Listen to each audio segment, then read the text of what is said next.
Last night, we told you how the Seattle FBI is investigating laser strikes near the SeaTac airport. Tonight, we have details on a similar situation a bit closer to home. Officials in Walla Walla say someone was shining a laser on a Life Flight helicopter Sunday night. Take a look.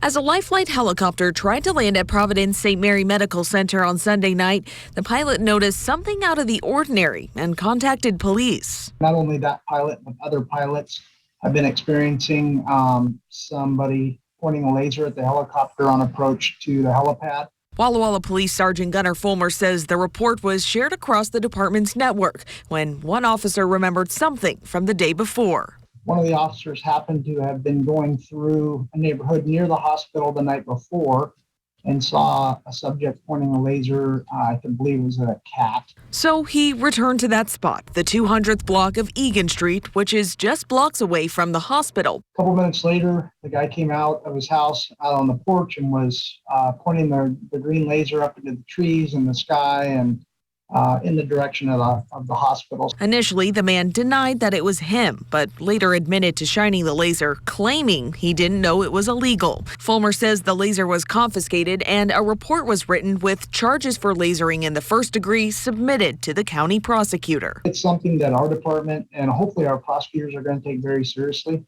and that they, more or less maybe make an example out of this individual so that it shuts it down. The FAA says laser strikes have become a serious problem in recent years. It can distract or alarm pilots, putting the crew and passengers at risk. What's worse, this laser was shined at a Life Flight helicopter. So they're really focused on the aircraft itself with the crew on board and potentially a patient. I think in this instance they were picking one up, but they could be bringing one in, of course. We got to show people that we're not going to put up with this, and it is an extreme hazard for the pilots.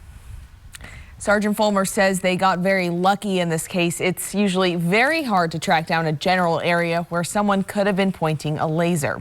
He says it did help that helicopters can hover rather than airplanes, which have to keep going. You can report anyone shining a laser at an aircraft, bus, or emergency vehicle to local law enforcement.